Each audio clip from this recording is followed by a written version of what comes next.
It's Officer Bradley again, a cop with a useless English degree, and I have here another story to share. You may remember my last one here, but if not, that's fine. There's no need to read these stories in order. They're my foggy accounts of events that took place many decades ago, and while somewhat difficult to remember, others are quite clear. My partner John and I were dispatched to a bar around 11:12 p.m. There was someone crying at the dumpster. That's what the caller told the operator. John lowered the passenger window and stuck his hand out as I reversed our cruiser from the diner. This is what we gotta cancel a lunch break for? I'm calling it now. Just some drunk guy. We arrived at the bar and saw a woman waiting by the entrance, smoking a cigarette, her shoulders to her ears. She took a last puff and pressed it against the brick wall. "He's over there," she said, raising her chin towards the alleyway. "I just want to close the bar up and get home already. These homeless people, I don't have time for their games." John seemed to agree as he leaned against the cruiser, arms crossed, yawning. Okay. He began. We'll take it from here. Head on home, ma'am. As she walked back to her car, the woman stopped and looked back. "Oh, and by the way, he keeps apologizing about something. I don't even know, fellas. Probably drunk, but very emotional about whatever he did." The streets and sidewalks were empty, except for stray cats and dogs, and a skunk or two. The stench from that alleyway was like moldy cheese, not to mention alcohol and urine. It all comes with the job, of course. Would I prefer the title of an FBI agent who battles white-collar crimes under the AC of his cubicle? Well, absolutely. But this job had thrills of its own, ones that never bore. Anyway, I gave John a look. "You want to get in there? Do your fucking job for once?" Me? Come on, officer. He joked. You're supposed to take me under your wing. All those years of experience, I could learn a thing or two from your old ass. I glared at him for a few seconds.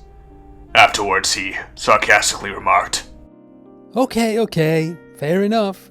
Just thought your bald spot would reflect the moonlight and blind the suspect for us. Make our jobs easier, you know? Not long afterwards, we made our way between the buildings.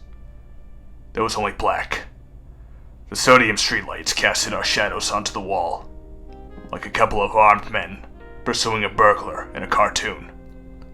John cursed when he stepped into a puddle and turned his flashlight at the ground. "Wait," I said, my hand on his chest.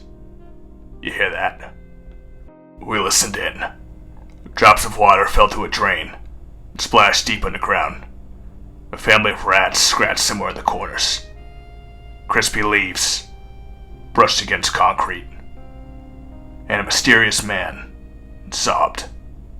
That woman was right. This man was sincere in his cries.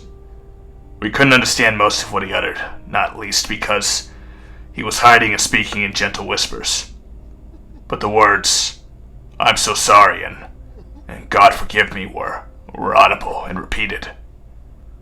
There was something off about the man's voice. Perhaps it was slouchy because he was drunk. Each word was droopy, falling off his mouth like a bowling ball, rolling over a cliff. I flashed my flashlight his way and saw his hunched shadow, but not him. He pulled patches of his hair from his head as he rocked back and forth on the ground, leaning his back on the dumpster. His cries and wails, although low, were the stuff of nightmares. They stiffened my bones and put me on alert for any sudden movement on his part, and I could feel the same happening to John, who was following close behind. I tapped my shoes against wet concrete. "Sir." He ignored me and rambled on. "We got a call from a concerned citizen.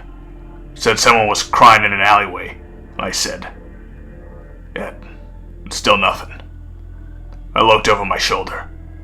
Johnny boy, now's your chance. Go help the man, and let's get out of here.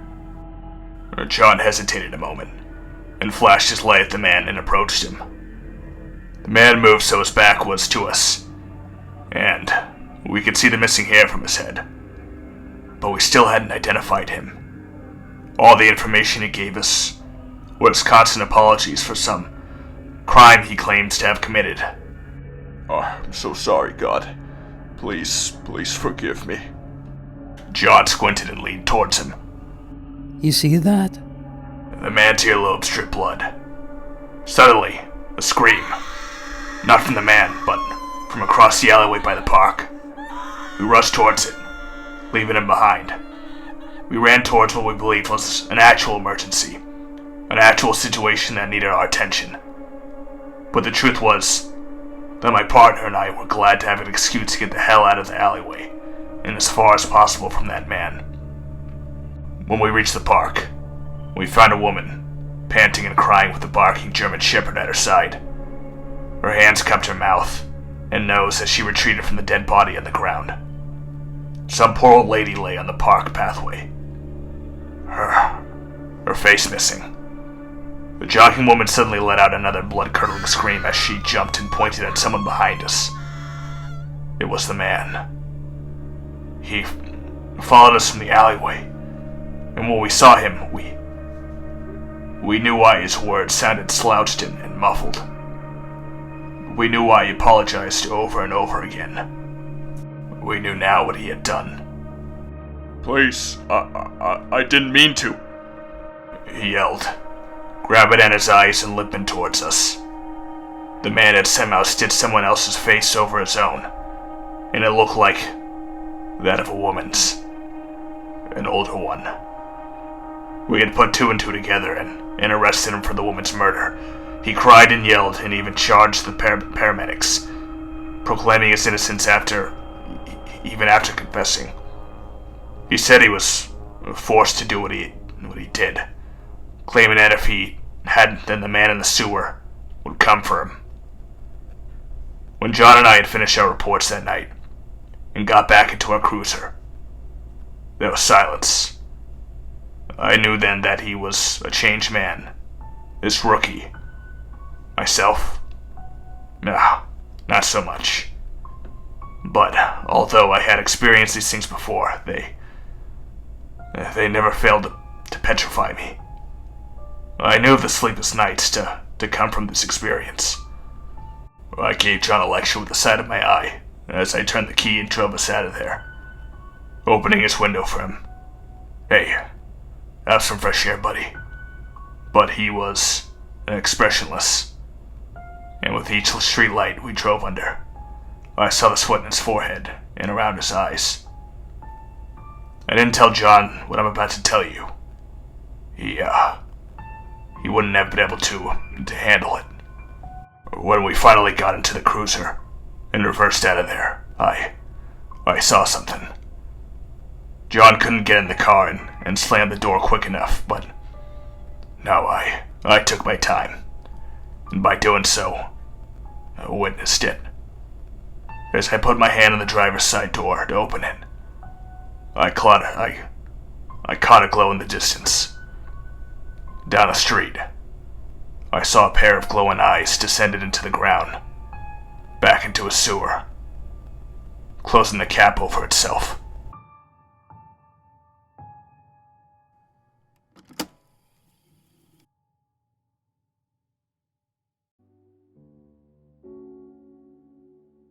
Hey guys, it's been a little bit since I've made a formal announcement on the channel. Just want to make a couple announcements before this video ends. First of all, special thanks to the author for allowing me to narrate the story. Without these authors, I wouldn't be able to do any of this. And second of all, special thanks to Dreadful Anecdotes. Thank you, buddy, for lending your wonderful voice. Had a lot of fun making this. If some of you don't know who this narrator is and you're looking for other, horror channels to listen to, I highly recommend going over to his channel and checking his videos out. It kind of reminds me of old school creepypastas, which I've enjoyed listening to so far. So once again, Dreadful, thank you so much for helping me out with this one. I'm working on a collaboration also over at Dreadful Anecdotes channel currently. We're trying to work on the video right now, and especially over at Dark Star Stories channel, he was the narrator that helped me with the first part of this series. So stay tuned. I'm hoping to have other people on this channel in the future as well.